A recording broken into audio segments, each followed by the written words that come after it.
Hello everyone, welcome to my YouTube channel ख्वाबों के पंख। यदि आप मेरे चैनल पर नए हैं तो please like share and subscribe my channel. साथ में बेल आइकन को भी प्रेस कर लीजिए ताकि आपको आने वाले वीडियोस का नोटिफिकेशन मिलता रहे। आज इस वीडियो में हम बात करने जा रहे हैं दशा माता का व्रत 2023 में किस दिन व तारीख को आ रहा है। इसकी पूरी पूजा का शुभ मुहूर्त, पूजन सामग्री, संपूर्ण पूजा विधि और व्रत के नियम के बारे में हम बात करेंगे। दशा माता 2023 का व्रत 17 मार्च 2023 शुक्रवार को किया जाएगा। इसकी प्रारंभ तिथि 16 मार्च 2023 को शाम 4 बजे से शुरू हो जाएगी और इसकी समाप्ति तिथि 17 मार्च 2023 दोपहर 2 बजे तक रहेगी। दशा माता व्रत 2023 की कथा, कहानी, पूजा विधि, इन सब के बारे में हम जानेंगे। सबसे पहले आप सभी को दशा माता व्रत की हार्दिक शुभकामनाएं। 2023 में व्रत की डेट कौन सी है और कौन है दशा माता, पहले हम इस बारे में समझ लेते हैं। होली के 10वें दिन हिंदू धर्म में विवाहित महिलाएं अपने परिवार की सलामती और सुखमय जीवन के लिए चैत्र कृष्ण दशमी के दिन दशा माता का व्रत रखती हैं। सनातन धर्म की पौराणिक मान्यता के अनुसार विवाहित महिलाएं पति और परिवार की सलामती के लिए दशा माता का व्रत धारण करती हैं। नियमानुसार इस दिन पीपल के पेड़ का सच्ची श्रद्धा से पूजन करती हैं। पूजन के बाद नल दमयंती की व्रत कथा का श्रवण किया जाता है। धार्मिक ग्रंथों में दिए गए उल्लेख के अनुसार इस दिन झाड़ू की खरीदारी करना भी शुभ माना जाता है। इस दिन पीपल के वृक्ष की छाल को उतारकर घर लाया जाता है। उसे घर की अलमारी या तिजोरी में सोने के आभूषण के साथ रखा जाता है। व्रत धारण करने वाली महिलाएं एक वक्त भोजन का धारण करती हैं। खास बात यह है कि उपवास तोड़ते समय किए जाने वाले भोजन में नमक का प्रयोग बिल्कुल नहीं किया जाता है। दशा माता की कथा प्राचीन समय के एक राजा नल और रानी दमयंती से जुड़ी हुई है। बताते चले कि एक समय की बात है, राजा नल का राज्य सुख संपन्न था।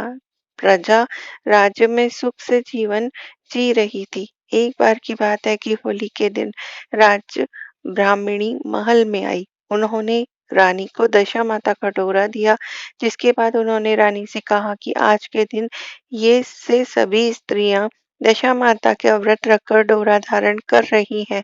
ऐसा करने से कष्टों का नाश होता है तथा सुख संपदा आती है। रानी ने उस धागे को विधि के अनुसार अपने गले में बांध लिया तथा दशा माता का व्रत रखने का निर्णय कर लिया। अचानक कुछ ही दिन बाद राजा की नजर रानी दमयंती के उस गले में डोरे पर पड़ी तो उन्होंने पूछा, आप महारानी हो, हीरे जवाहरात आपके किसी की कमी नहीं है, फिर भी आपने अपने गले में ये डोरा क्यों डाला है? कहते हुए झट से वह डोरा तोड़कर जमीन पर फेंक दिया। दमयंती गई और उसने फेंके हुए डोरे को उठाया तथा नल से कहा, राजन, आपने दशा माता का अपमान करके अच्छा नहीं किया। एक दिन रात में जब राजा सो रहे थे तो माता दशा उनके सपने में एक बुढ़िया के रूप में आई और कहा, राजन, आपका भाग्य अच्छा चल रहा था मगर अब बुरा वक्त प्रारंभ होने वाला है। आपने मेरा अपमान जो किया है। इतना कहते ही वह अदृश्य हो गई। इस बात को कुछ ही दिन बीते थे कि राजा नल का राज्य कंगाल होने की कगार पर आ गया और राजा के समस्त ठाट बाट रजवाड़े, हाथी घोड़े, धन दौलत सब नष्ट हो गए। तब राजा ने रानी से कहा, आप अपने मायके चली जाओ, मगर दमयंती ने कहा कि मैं आपको इस हालत में छोड़कर कैसे जा सकती हूँ। जो भी हो, हम साथ में मिलकर परिस्थितियों का सामना करेंगे। तब राजा नल ने कहा, तो हमें रोजी रोटी के लिए किसी अन्य राज्य में जाकर नौकरी करनी पड़ेगी। यह सोचकर राजा रानी वहां से चल पड़े। राह में उन्होंने एक भील राजा का महल दिखाई दिया। वे वहां गए तथा अपने दोनों राजकुमारों को भील राजा के यहाँ अमानत पर छोड़ आए।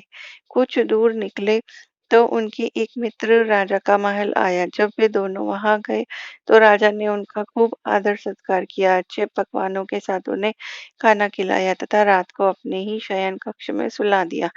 रात में अचानक राजा की नज़र एक खूंटी से टंगे कीमती हार पर नज़र पड़ी, जिसमें वह महल की खूंटी तेजी से निकल रही थी।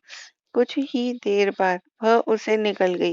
राजा की हैरानी का कोई पार नहीं था। उसने रानी को यह बात बताई तथा रातों रात वहां से भाग निकलने को कहा। यदि राजा ने सुबह हार का पूछ लिया तो वे क्या जवाब देंगे। जब नल और दमयंती रात को चले गए तो अगले दिन सुबह रानी ने खूंटी की तरफ देखा तो हार वहां नहीं था। उसने तुरंत आवाज दी और राजा को कहा, इस बारे में बताया कि आपके मित्र कैसे मित्र हैं। आपने रात में उन्हें यहाँ ठहराया और वो चोरी करके भाग गए। राजा ने रानी को समझाने की पूरी कोशिश की। उन्हें चोर मत समझो, आप धीरज रखो। वो मेरे मित्र हैं, वो ऐसा नहीं कर सकते हैं। जब नल और दंपति आगे के लिए निकले तो उनकी बहन का घर आया। किसी मुखबिर ने उनकी बहन तक यह संदेश पहुंचाया था कि उनकी भाई और भाभी अकेले बुरी हालत में यहाँ हैं। बहन थाली में कांदा रोटी लेकर गई और भाई भाभी को दिया। राजा ने अपने हिस्से के भोजन को खा लिया तथा रानी ने उसे गाड़ दिया। जब वे वहां से आगे निकले तो नदी का किनारा आया। राजा ने कुछ मछलियां पकड़ी तथा रानी को उसे भुनने देकर वह स्वयं गांव के साहूकार के यहाँ गया, जो उस दिन सामूहिक भोजन करवा रहा था। राजा जब स्वयं खाकर अपनी पत्नी के लिए खाना लेकर आ रहा था तो एक पक्षी ने उस पर झपट्टा मारा और सारा खाना गिर गया। इससे राजा बहुत व्यथित हुए। उन्होंने सोचा रानी के मन में यही रहेगा कि वह अकेला खाकर आ गया। वहीं दूसरी तरफ रानी की मछलियां जीवित होकर नदी में कूद गई तो उन्हें भी यह लगा कि राजा सोचेगा कि रानी अकेली उन्हें खा गई। दोनों मिले तो आंखों ही आंखों में एक दूसरे की बात को भाप गए तथा आगे की यात्रा के लिए निकल पड़े।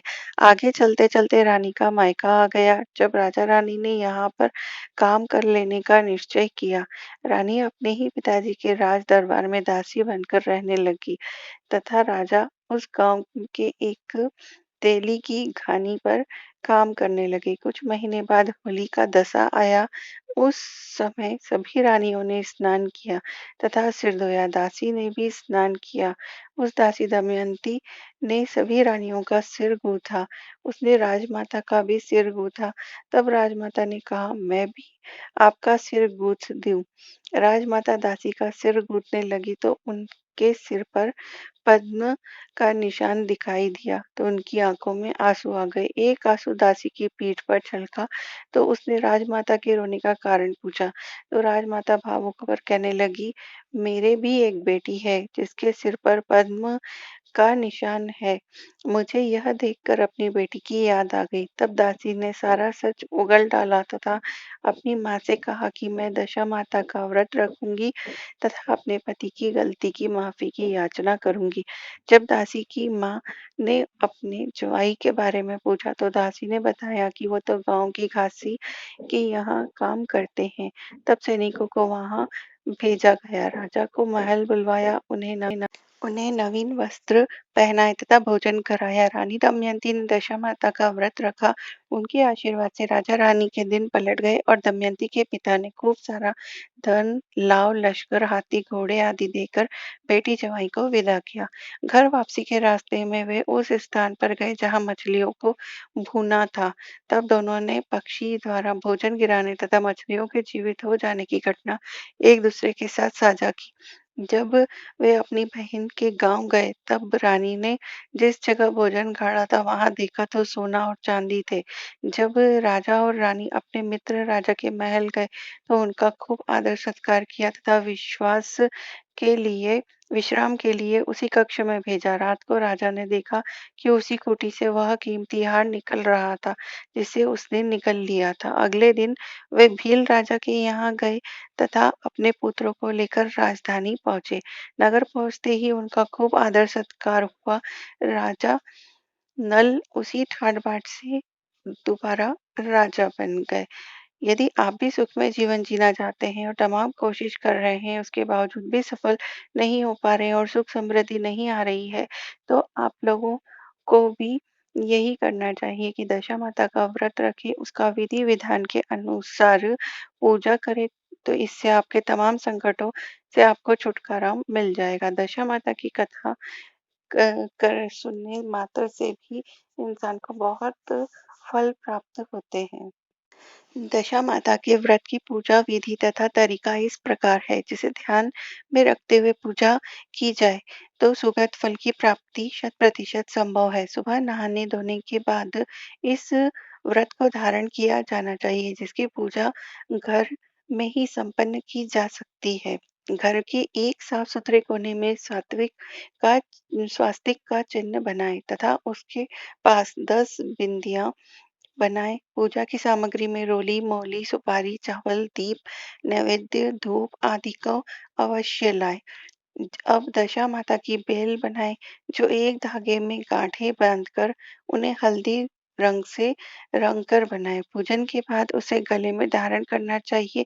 यह धागा साल भर आपके गले में धारण होना चाहिए। अगले वर्ष की दशा माता के पूजन तक इसे पहनकर रखा जाता है, जिसे पूजा के बाद इसे उतार दिया जाता है। इस धागे को पहनने के बाद मानव मात्र का बुरा वक्त समाप्त होकर अच्छे समय की शुरुआत हो जाती है। यदि आप भी ऐसा ही चाहते हैं कि आपका भी बुरा वक्त समाप्त हो जाए और अच्छे दिन शुरू हो जाए, तो आप भी अपने घर की दशा सुधार सकते हैं। दशा माता का व्रत और पूजा विधि विधान से कर कर यदि ये जानकारी आपको अच्छी लगी हो तो please like, share and subscribe my channel और साथ में बेल आइकन को भी प्रेस कर लीजिए ताकि आने वाले वीडियोस का नोटिफिकेशन आपको मिलता रहे।